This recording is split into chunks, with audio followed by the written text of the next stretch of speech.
All right, we can get to it. All right, kind of the agenda for the talk is tell you a little bit about what we do at JMU in case any of y'all want to talk some ball later on.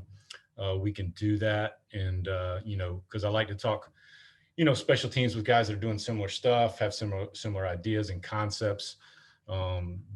Because I've got my things I believe in, and I don't want to stray too far off course because I believe that there's no right and wrong when it comes to a lot of these coaching points. You just got to believe in what you're doing. So that's where I'm coming from on that. We're going to talk about 7 special teams combative drills and what those look like. And then at the end, if anybody has any questions, I got my whole drill library. I can go over techniques, teaching progressions, ideologies, practice plans, anything you guys want to talk about, I'm open to talk about.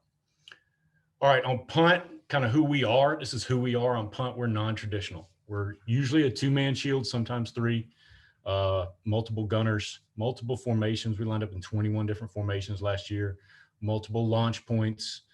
We have an Australian kicker. I've been with an Australian kicker for the last 3 years now in some way, shape, or form. So different kick styles. So we're a little bit unique on punt.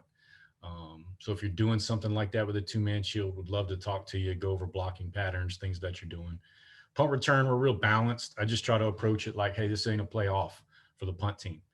We want to keep you off balance and, want quality control ourselves. And then kickoff return, we're traditional schemes, put an emphasis on effort and execution, work situational kicks, because when the ball's in the air, bad things can happen. And we want to make sure we're not on the bad end of those. What we talk about, kind of things we emphasize, because I'm a firm believer what gets emphasized gets done. So we emphasize these 3 things from top down, from the top of the organization to every coach helping out on teams. Number one, the value of teams. You see the tip of the spear in the top right hand corner. We talk to our guys like you are the tip of the spear when you're on special teams. Okay, what's that mean? You're first to the fight, first to the point of contact. You got an opportunity to inflict the most damage, puncture the enemy lines, and then that's followed by concentrated forces which destroy the remaining threats. Okay, it's a big damn deal to go out there on special teams, and we put a heavy value on it. All right, and it takes players that are trailblazers that like to live on the tip of the spear. Guys that want to go get it. And then we've emphasized effort over everything, and all our drill work, our combatives, everything that we do, effort will reign supreme. I love this quote about relentless effort. We will tell ourselves that skill is the resource and effort is the commodity, but it's the other way around. Effort can trump ability. Relentless effort is, in fact, something very, very rare. So we put a heavy price tag on effort and we measure it all the time and hold people accountable to it. And then, third, executing situations. You got to be a great manager of situations, especially when the ball's in the air. These are fireable offenses. Okay. So we go over rules that are easy to remember while the ball's in flight, whether you're on a hands team, kickoff return team. We cover those from top to bottom, make sure these guys know them. And then every 3 weeks, we review them because they're big mistakes, but we spend so little time talking about them. So we try to put an emphasis on those 3 things. How did we do last year? And I show you this for really a couple different reasons. We were top 25 in 6 out of 9 special teams categories, which I'm proud of the fact that as it was a personal goal of mine every year to be good from top to bottom. So we want to be in the top 25 in all 9.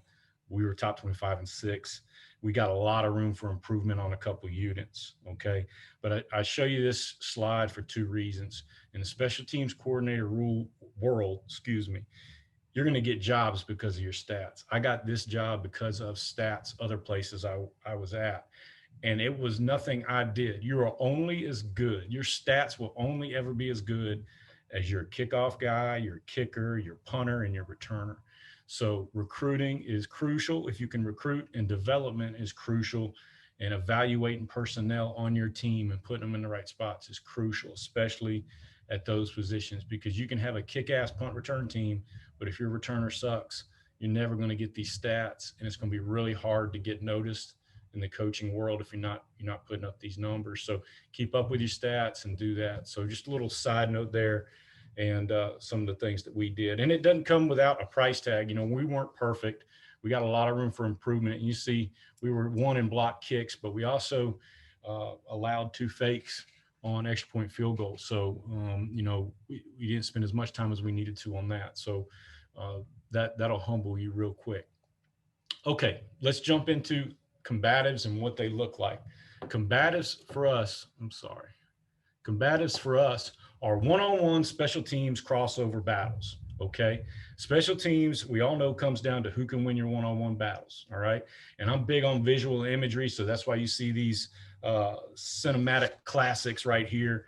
Step Brothers, Bloodsport, the 1989 classic Roadhouse, right? So combatives, man, it's all about winning your one-on-one battles. That's what it comes down to. So our combatives are, high intensity drills that we do where we can go best on best. All right. Put guys in space and see if they can win. The positives, we're emphasizing effort and competitiveness. Okay. We're training at a high speed, but low impact. We're condensing the drills. It's an excellent evaluation for us coaches, especially when you're getting to a new place. You can do these in the off season and you can tell who can play in space and who's good at what. And then, obviously it can bring a little juice to practice if you do it the right way. Negatives are, is it always applicable? Are you going to be able to do these with your head coach? And then when can you do these? We do ours in the spring or the off season. We never do them in season, maybe a little bit in training camp, but these are more of an off season type deal, but they're huge in our development. And it's a great way to save time and train both kickoff and kickoff return, punt and punt return at the same time. So let's start with kickoff return, and what these combatives are and what they look like. We're going to talk about 4 drills here, 3 in the fly zone, which is that first 50 yards right there where you're in your flying 40, and then in the contact zone. We only talk about 2 zones around here. We don't complicate things. We try to keep it simple. It's fly and a fly, hit and a hit. So we're going to talk about these drills. First one's angle box.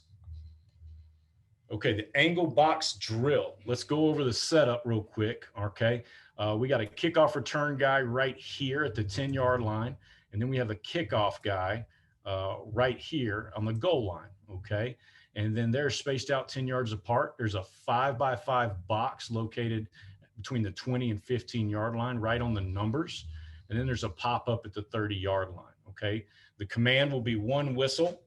Okay, we'll blow the whistle, and these guys will take off.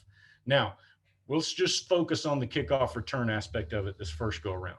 All right. We ask these guys to follow a progression, and we give them a toolbox that they can use. Number one, first thing they need to do is draw the string, get in between the returner and the man.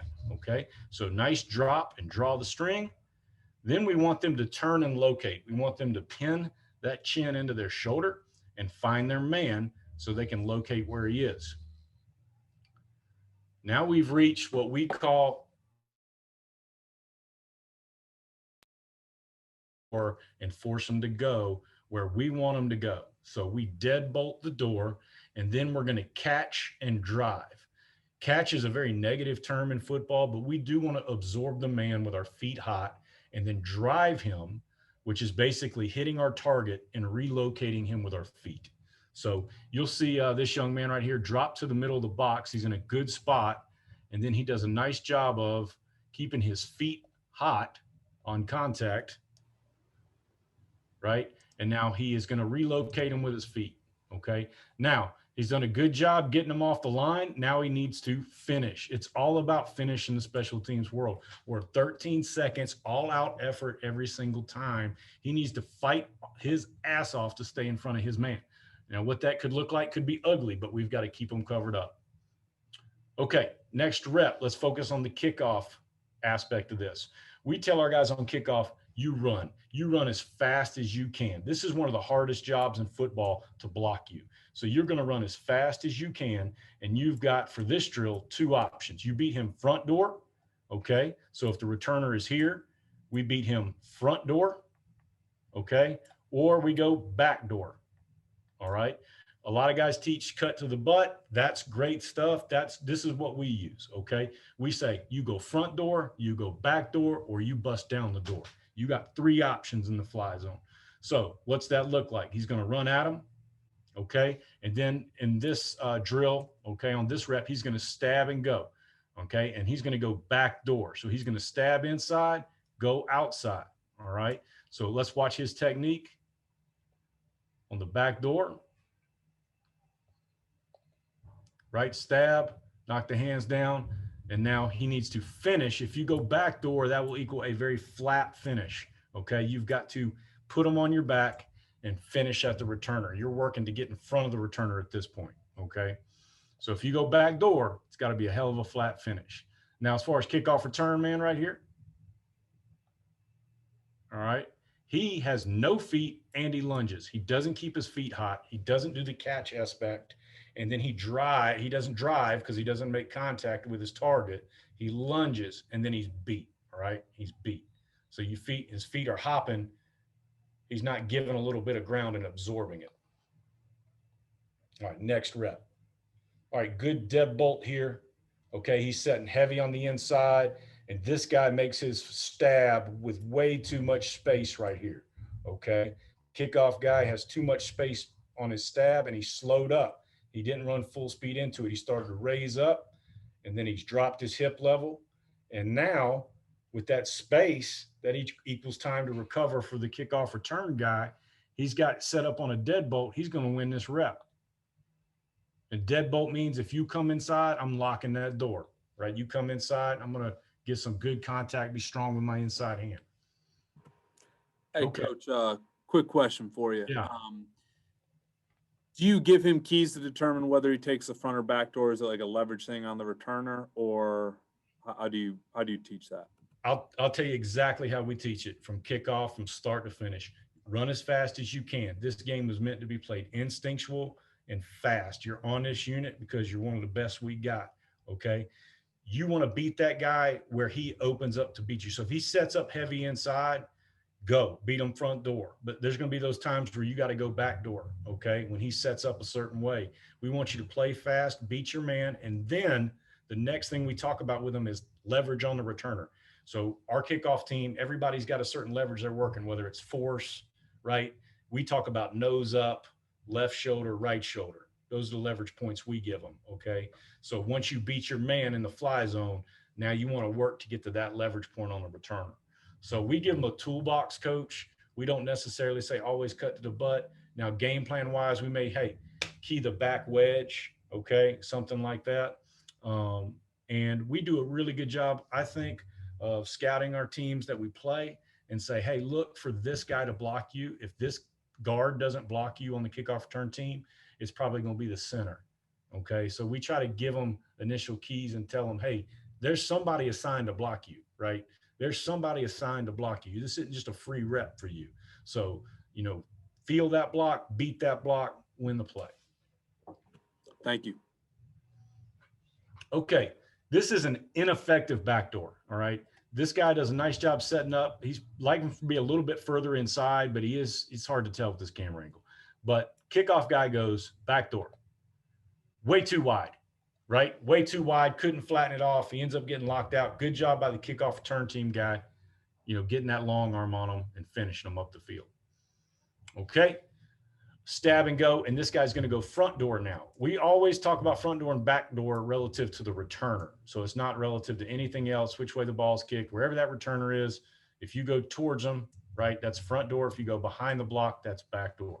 All right. So this is a stab and go with a front door. And our kickoff return guy right here, he hops and opens the door. So good job of this guy unlocking the door. Bad job of this guy opening the door. Right? It's an easy win. Okay. So stole this drill from the Texans. I'm sure there's a bunch of other teams that do it. If it's in the NFL, everybody's doing it, right? So same drill right here.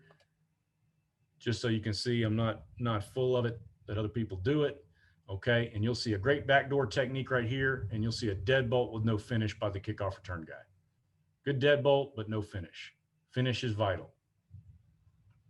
Okay, and then always show this to the guys when we're about to do this. We don't want these drills to become bad drills. This is not what we want, where we got guys just running full speed, knocking people out. Yeah, we do that at game. We call that, knockdown technique or knock the door open. But we don't want to do this in practice. And so it's a bad rep by both guys. And that's how people get hurt. That's how you don't get to do these drills anymore. Okay, next drill, shimmy box. Okay, so building off the same aspect, This drill is a little bit harder on the kickoff return guy, okay? So he's gonna drop to the middle of this box, okay? And they're gonna start kickoff return guy about a yard in front of the kickoff guy. Set up 2 cones. We do a 6x6 box right here, and then we set up a pop-up right around the hash mark, okay? That's the setup. We go 2 lines, and we do it on a line so that the kickoff guy is gonna try to rip and whip, stab and go, and get back on the line, okay? But they're both set up right here, and there's going to be 2 whistles, one for the kickoff return guy, and then shortly followed by the kickoff guy. So if we just watch on the right here, this rep on the right, so the first whistle, he went, and then immediately after, the second whistle will go, and number 5 will take off, okay? Let's watch the catch and drive technique by number 2 right here. Good job giving ground, absorbs it, okay? Gets his hands on them. And now we want to try to get him out of the box. That's the key for the kickoff return guy. Get him off this line, get him out of the box and away from our returner. So really good body position. He stays low. He gets his hands on his target, and then he relocates him with his feet. And then I always blow a quick whistle right here so they don't go diving after the pad. On the other side, on the left side, you're going to see nice stab and go work. All right. And again, this is a very this is the worst case scenario, right? This guy's on you right now if you're on kickoff return, and he's got you squared up, right? You don't have an angle on him. And this guy does a good job of getting into his body, stabbing with his right foot, and then whipping him to the outside. Could have a better finish with his hands, but again, does a nice job with the stab and go. All right, 2 whistles. First one for the kickoff return, second for the kickoff. Let's start on the right. Okay, you're going to see a good catch technique.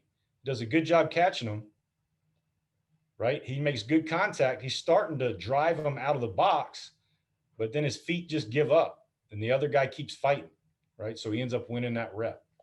He ends up getting back on that line, tackling our returner.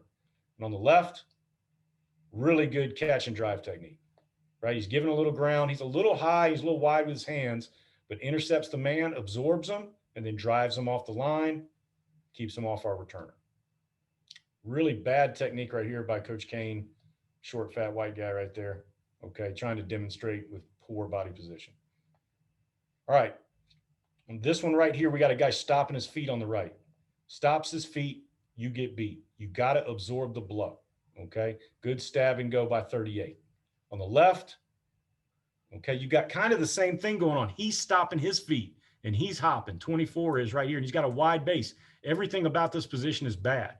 The difference between this guy and this guy is this guy's just a better athlete. That guy was an All-American punt returner for us. He's a good athlete. This guy's a stiff inside linebacker for us,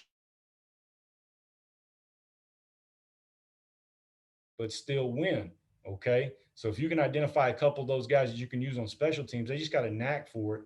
I mean, I'm not telling you anything you don't know. Best personnel is going to win the day. Okay, I think this is the last clip of Shimmy Box, all right? In these combatives, right, we try to put guys in best on best scenario. We will script it, or we will pick like the 2 best guys at the end to go so that we can get some really good work, and we can say, hey, you were the best at kickoff return. You were the best at kickoff. Let's line up and see who wins, okay? Let's get it competitive. Let's get the juices of practice going. Okay, really good kickoff stab and go technique by both guys. They're almost working in unison here. Stab, go, okay, rip and whip. And on the left, you see a great job by our kickoff return guy.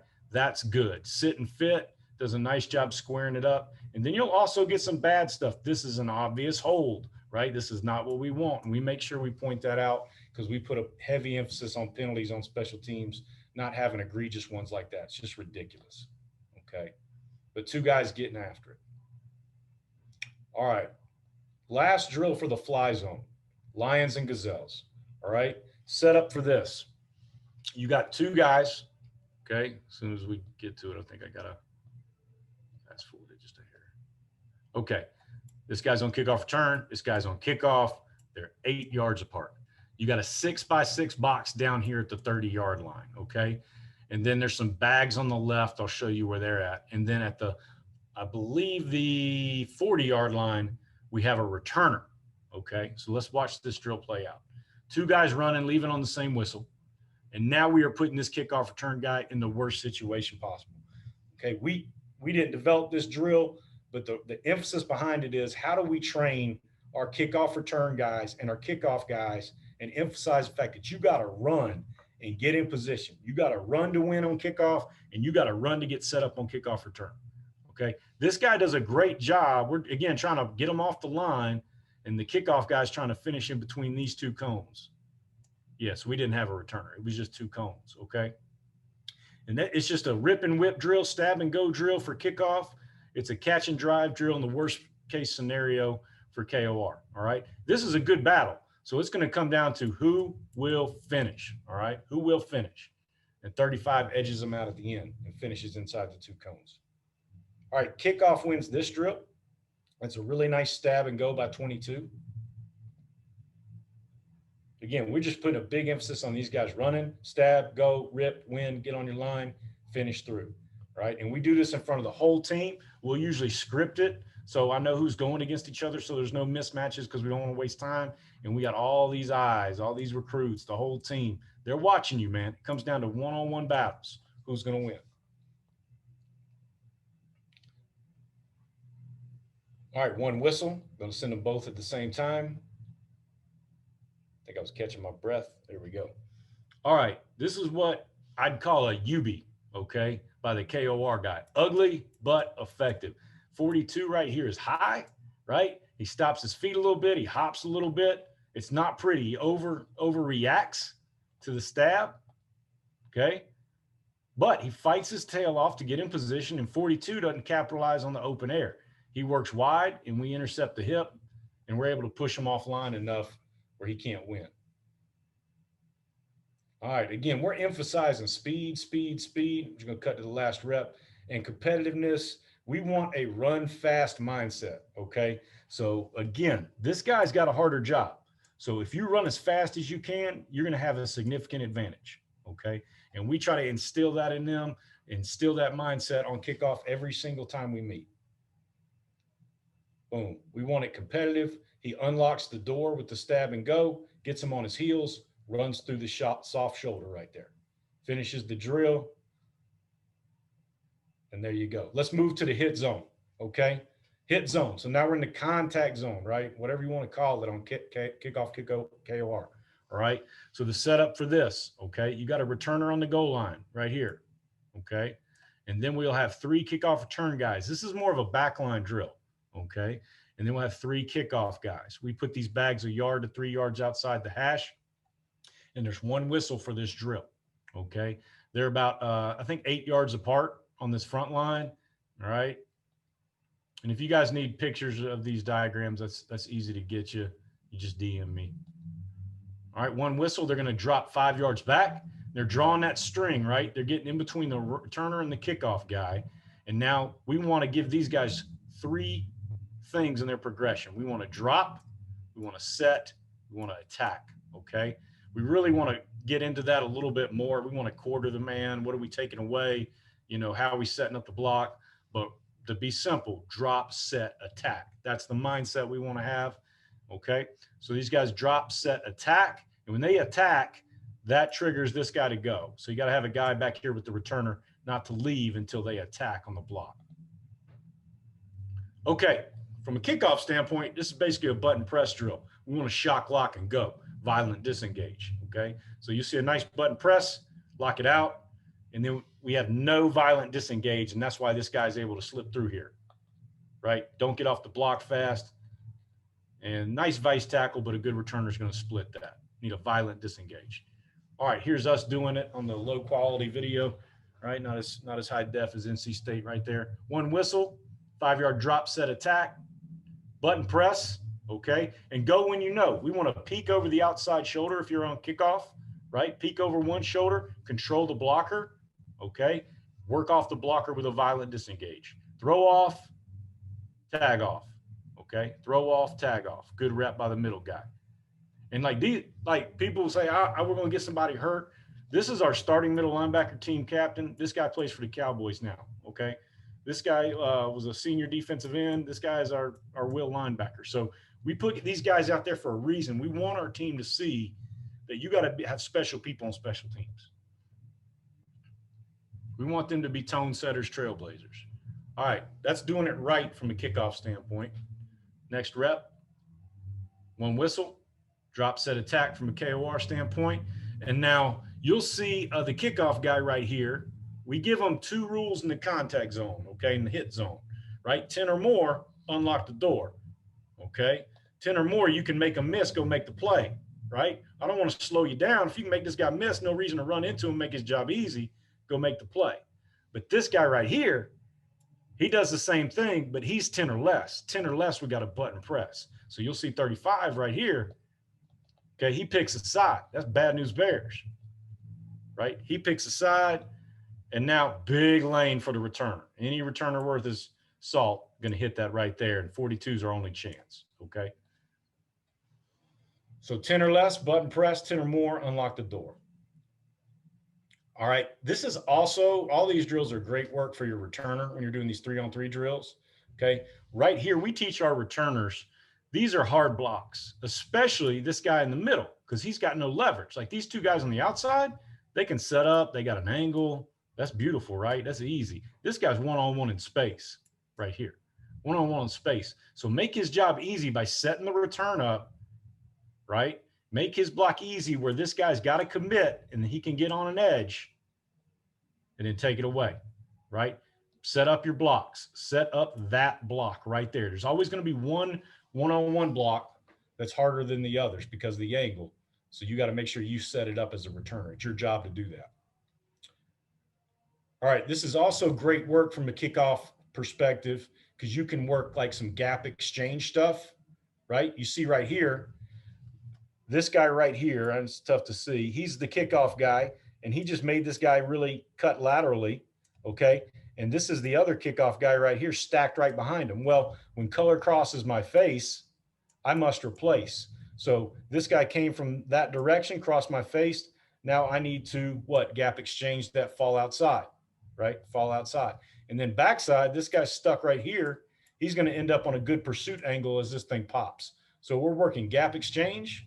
We're working pursuit and effort, tagging guys off. Gap exchange, pursuit and effort, tagging guys off. So many qualities. And you're doing this, you know, if you got 5 minutes to work special teams, you're working a lot of different techniques and you're working it in stressful situations. All right, let's move to punt, punt, return. Keep it moving. Got 3 drills for punt, punt, return. Okay, when we talk to our punt return guys, just so y'all know, there's a frame of reference for the words I use. We talk about 3 phases: assault, control, which is when you're trying to get that tricep control and long arm them, okay, after you try to beat them up at the line, and then finish, okay, how we finish. And I'll elaborate a little bit more.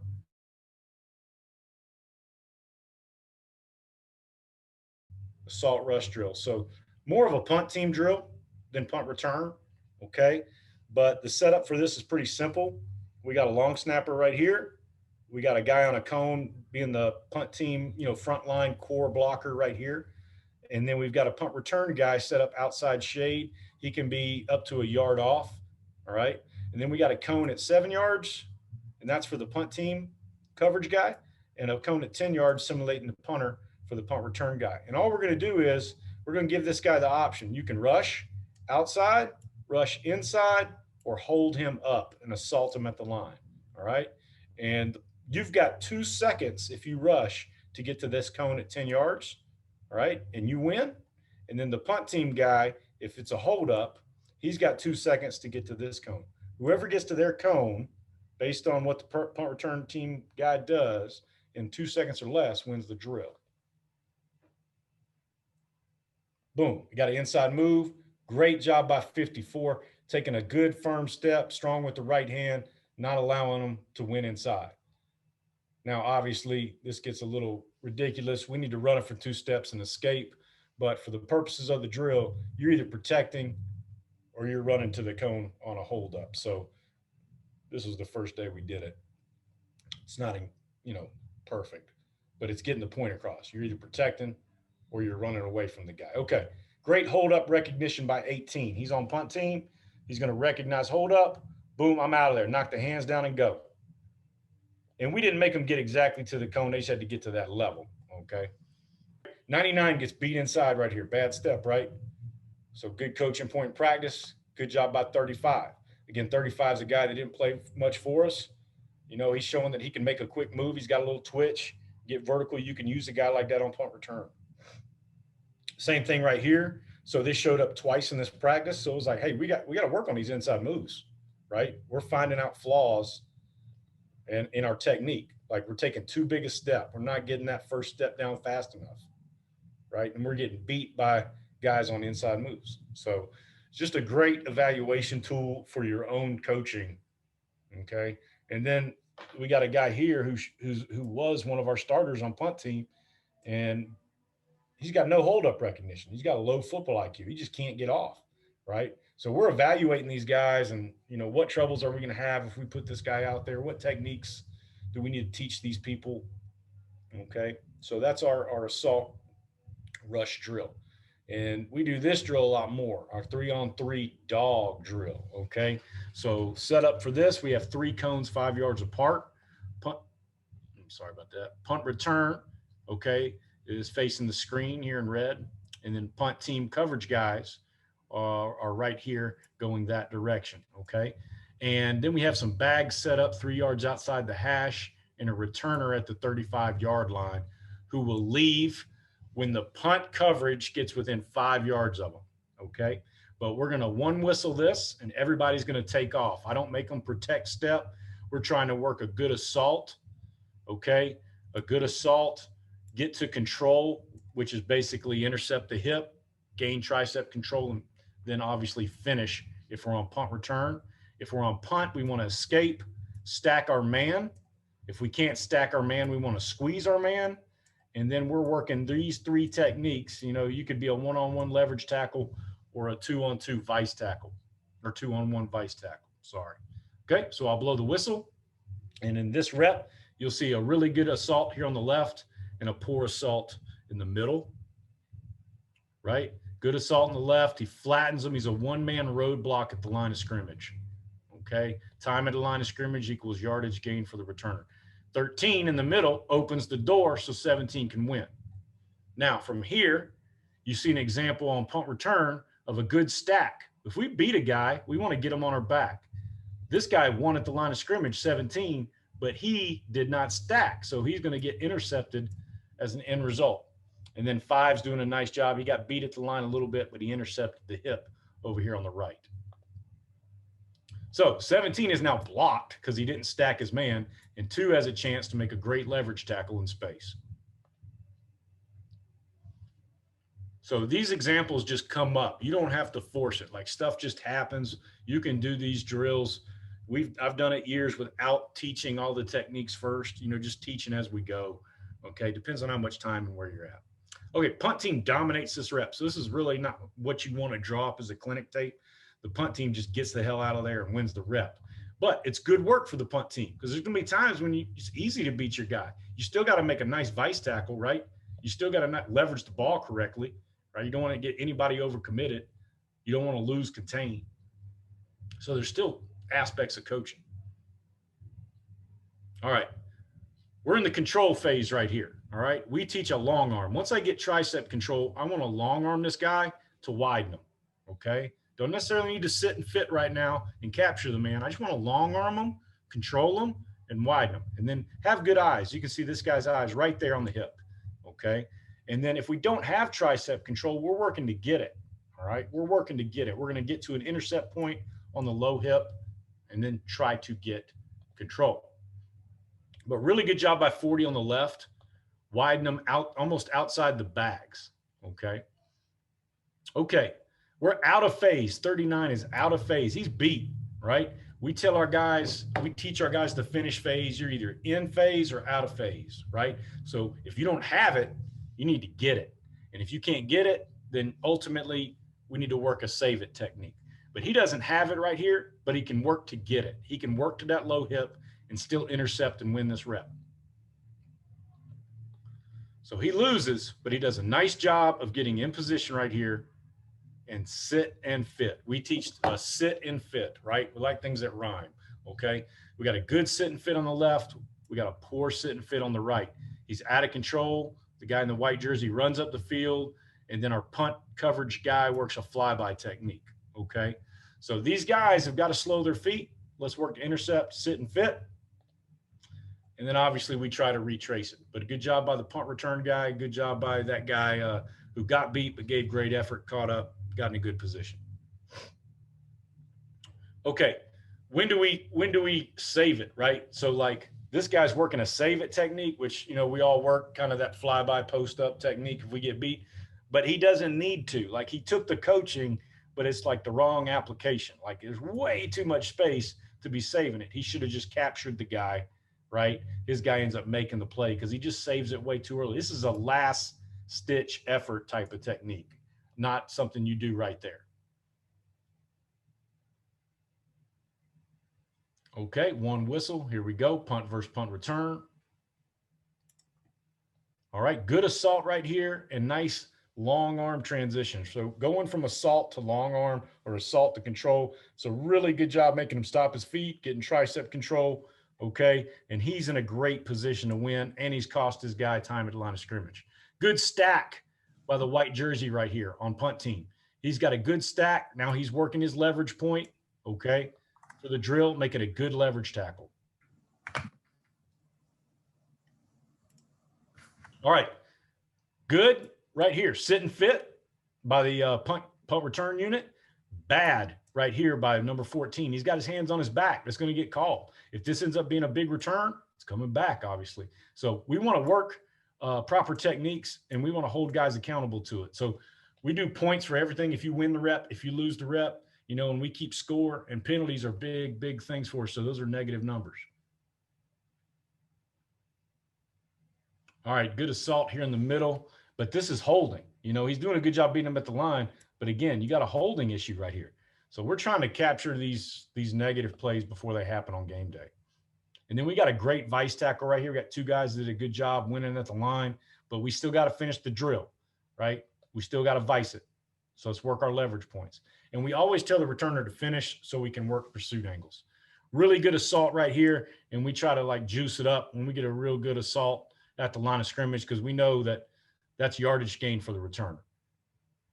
So we want to pump that up as much as we can. All right, last drill of the day, levels drill, okay? Levels drill. Now this one is a little bit complicated on the setup, so kind of got to lock in here, all right? We've got pump outside, okay? We've got two different levels, one at the 20-yard line, one at the 10-yard line. 20-yard line, these punt return guys are in phase, right? They're even with them. They can get their hands on them. Sometimes we start with the tricep control on them, okay? And then these punt return guys are out of phase. So the punt team guys should be stacking them immediately, making their job hard. And then you have the returner at the 40-yard line. And again, he's got the same rule. You don't want to send them until they're within 5 yards, okay? It's one whistle, and we let them go. We got bags about 5 yards outside the hash, right? So we got a little condensed field, okay? But we should get some nice situational football off this drill, working both techniques. And we've already put guys on different levels, so they've got to worry about, working off color if we get some gap exchange. Nice long arm by these two guys in phase. That's what we're looking for. Widen the guy out, keep him away from our returner.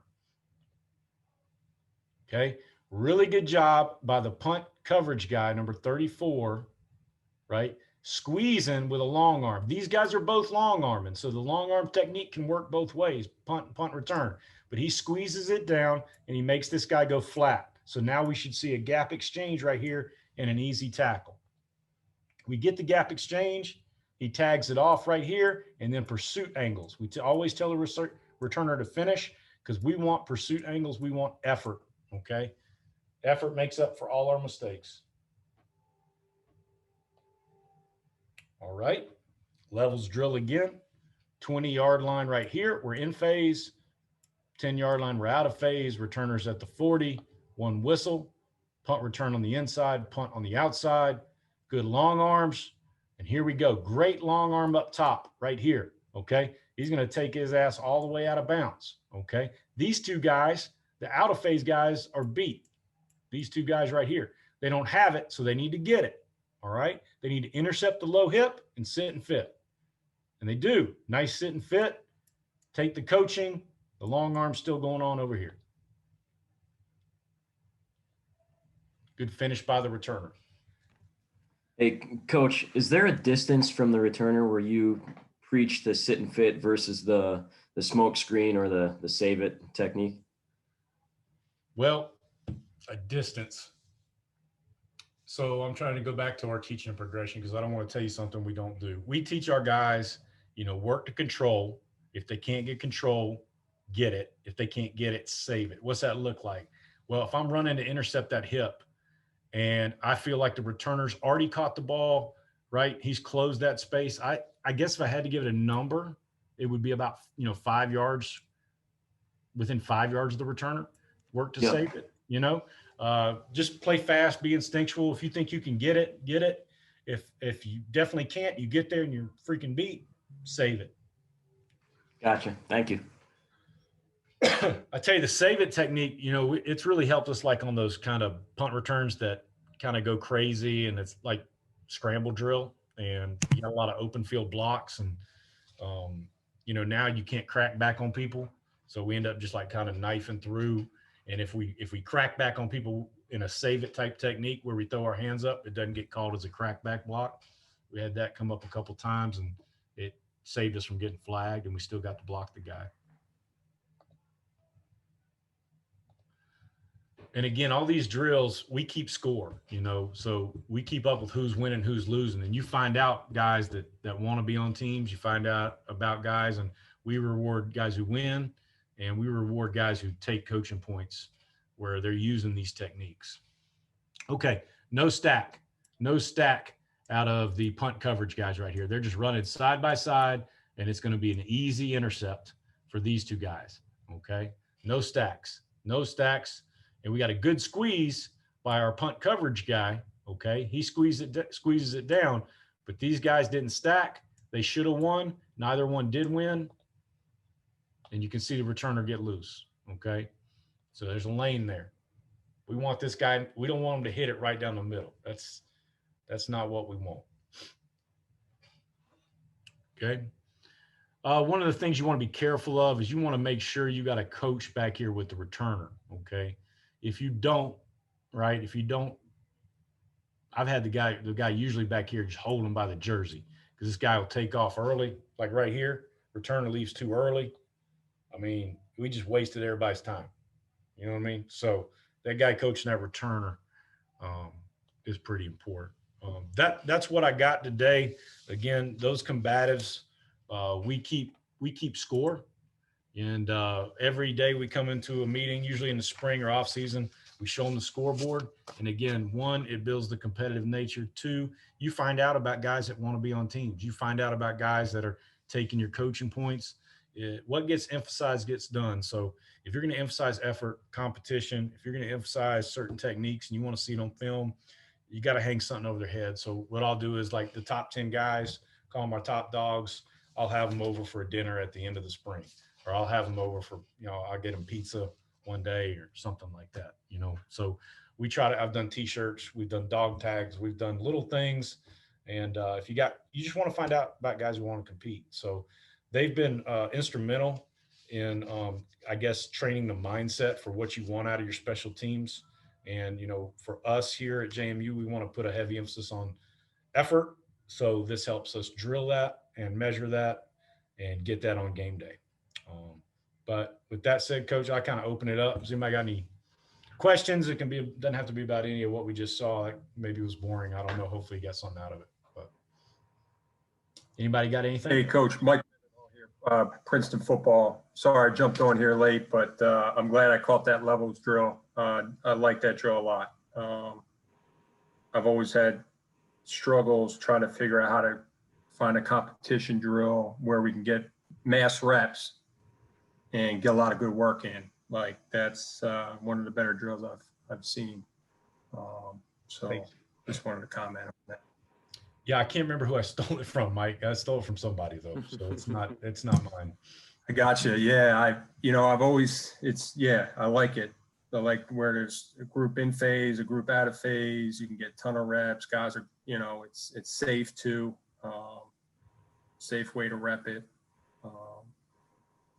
Yeah, it's a lot of positives there with that drill. Yeah, and when we got, like, for instance, at JMU, we don't have as much time on teams as I have had other places. So it's like, how do you make the most of your 7 minutes? Like, you get 7 minutes in a spring practice. What are you going to do? And don't want to worry about scout team giving a bad look. These combative drills have, and even though the technique's not great, like, you can coach that up on film, and then when you get a chance to work it pre-practice with a kid, you pull them aside and work it. And so, if you're not doing these, I would highly encourage it. But again, I know everybody's kind of, it's like, what your head coach will allow and what kind of time do you have, and I get it, but they've been good for us. I guess, and this is going a little bit off topic. I would kind of like to have a side conversation about a bunch of stuff on punt, because it sounds like, just from your description, it sounds like we're pretty similar. And from having caught a couple of your games on TV, I think it would be good. But just the one that I've been asking a lot of people about it is sky punt situations. How do you coach it? How do you drill, like, your plus side of the field? Obviously trying to pin the opposing team. So if you have any quick coaching points or kind of unique drills or anything like that, I'd certainly be interested in seeing that. Absolutely. Let me pull up my gunners drill, because we try to get at least two gunners gone, and I think these are some really cool drills. I think I gotta share my screen again. That would help. Yep. All right. Sorry about that. You I'm good? a noob at this. Okay. Can you see the screen, Coach? Yes. All right. This is not the drill. Okay, here we go. All right. So we get our gunners, and when we do punt, like, especially early on, when people are podding it up, we're over here working punt team looks and blocks, I'm sorry, rushes over here and protections and all that stuff. And the gunners, they take their little butts over here and work with the receivers coach and the DB coach. And we're able to really focus on situational football, like whether it's, a one-on-one tackle against a returner, or a 2-on-1 tackle, or pooch scenarios, because these can win and lose you ball games. And we've got a pretty good offense here. So this is a good drill with a volleyball. We teach our guys, Coach, at the 2-yard line to flip their hips, because we don't want to get to the goal line and flip our hips and drift. We're running as fast as we can to get down here. So at the 2-yard line, we want to flip our hips, right? We want to see the ball before that. We want to be seeing the ball as we run, okay, to get in position. But we usually have 2 guys. Hopefully they can get down there, flip their hips. They're at 2 yards with their back to the goal line. And we want to keep this in play, keep it from crossing the goal line, and then cover up the ball, right? Cover up the ball. So keep it in play and then sprint to cover up the ball. So we'll do this drill for them. It's not incredibly taxing. They have fun with it, right? And they got to establish 2 feet if they go into the end zone. I'm going to be honest with you, I don't know the college rule, but I know in the NFL you got to have 2 feet back in. So we just, to take all the unclarity out of it, just make them get 2 feet back in. So we'll work that with 1 man, and then we'll work it with 3. And we do kind of that. I think everybody's seen the coverage drill where you got 3 guys or one side of the punt team running around in a circle, like who's out first. And now we're working on a triangle. That's a really good rep to put on there first, Coach Cain. Okay. But we're working our triangle, and that's what we're looking for. If we get 3 guys out, is the first 2 at 2 yards to flip their hips. These guys are way too close to the goal line. And then the 3rd guy to catch the rebound, right? Or front the returner. Okay. So we want to create a triangle right here with these 3 guys. Really good rep right there. Again, we're going to blow the whistle. They're going to kind of run around the cone. All right. Take off. First 2 guys need to get in position. 3rd guy gets it. So this was just another progression. We called this the 3-man pooch drill.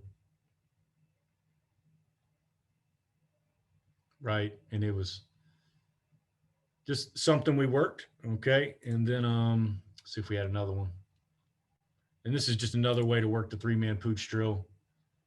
They weren't running around in a circle. They were just trying to, again, create that triangle, okay, and then down the football. I suggest coaches get out there early and practice their volleyball set skills so that you can get some good work. But um, yeah, so we do a lot of work with our gunners. You know, this is a really cool drill.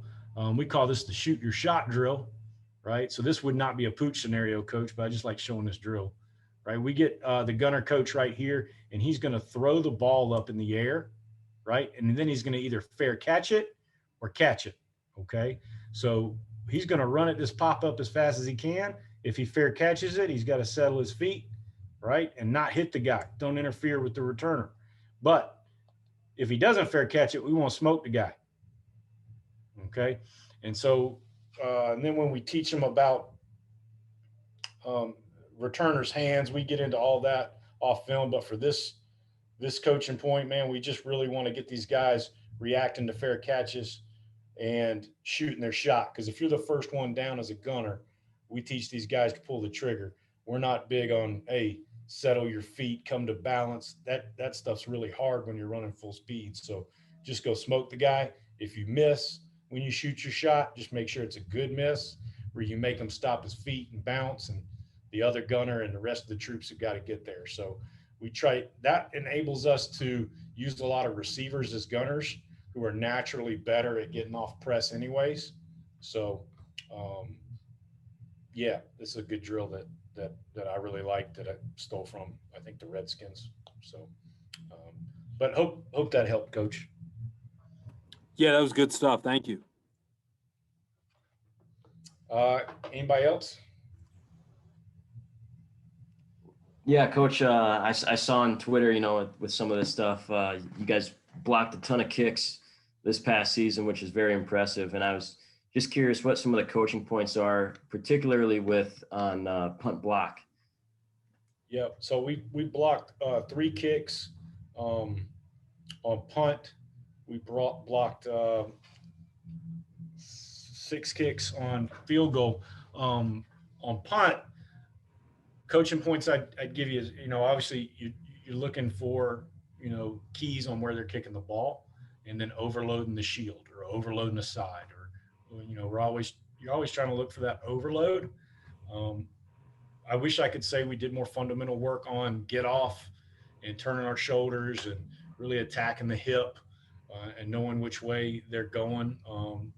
But we got a little bit in camp, and that was it. It was about putting the right guys in positions to make plays, right? Studying their protection, overloading them, and making them have to make their blocks, right? So every punt team has that stressful situation that, oh my gosh, here they come, or can you execute? And then how can you take their rules and use it against them is, you know, if they're always going to check when we overload, or we're going to like show overload, and then just like defense, right? Like simulate pressure, you know, so, and we like to come after it a little bit, but when you go back in self scouts, we only came after, I think, 12 punts on the season. So, you know, if you got it, you know, what's your head coach? What's his philosophy?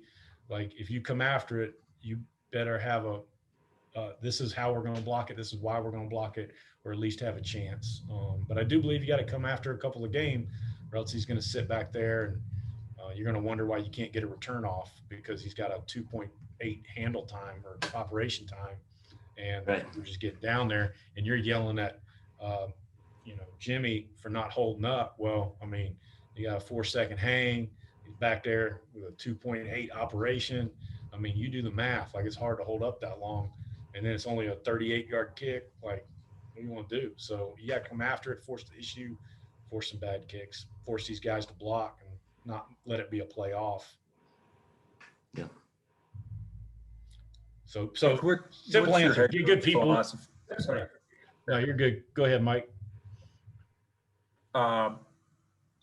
Starters on teams, like defensive starters, offensive starters. Does he hold you a certain amount? What's your approach on that? Been real blessed to be. And maybe for guys. Yeah. What's that, Coach? What was the last part of what you said? And maybe fighting for certain guys to get on team, like starters, a few, or, what's your thoughts on that? Trying to get some starters on and certain positions, obviously, in certain units. Yeah, I try to, I don't politic too much. I kind of let it be the head coach's call, because you may have a good player that's got a good backup on defense, and yeah, you can play him on teams because you can roll them. But if the depth's not there, I want to be smart from a team aspect, and I want to win first. So whatever we got to do to win. But we've been able to use good players on teams. And the one thing I told Coach when I got here, and this is the only politicking I ever really did, was, Coach, let me use good players. I will give them good backups. Good players get good backups. So if I'm going to use the starting safety on kickoff, he's going to have a really good backup that probably should be a starter. And if we can get our best guys on our coverage units first, so I put a priority on the coverage units. If I can use them on our coverage units, that way, if it's the last punt of the game, the last kick of the game, and you don't want anything bad to happen, then five-star Johnny, he knows what to do, and nobody's asking us why the guy off the scout team was running down the field and they returned that kickoff. So let me put these starters out there, let them run down on the first kickoff, and then I'll get them out. Let me rep this guy, and then I'll get them out. And making sure these starters know positions, like our starting rover didn't play for us much on punt, but he'd always work the tackle spot at least once a week. I'd roll him in there just to get a rep, because when it comes down to it, you want your best players on the field, but you're not always able to use them. So the politicking I gave was, if you let me use good players, I'll give them good backups. We'll roll them out of there. But I've been very blessed to be able to use good players, and our head coach came from Alabama, where they use good players, and they ran down on kickoff. And so been very fortunate in that regard. It's sledding uphill if you got to use a bunch of backups. So, hey, appreciate it, guys. And like I said, anytime you guys want to talk some football, maybe individually, I got nothing but free time right now. So, anything to get me out of what's the honey-do list at home, man, that'll help out tremendously. So, and if any of you guys are doing two-man shield stuff or got some good stuff you really like, please send it to me. I appreciate it. Awesome. Thanks, Coach. Thanks again. Thanks, Grant. All right, guys, take care.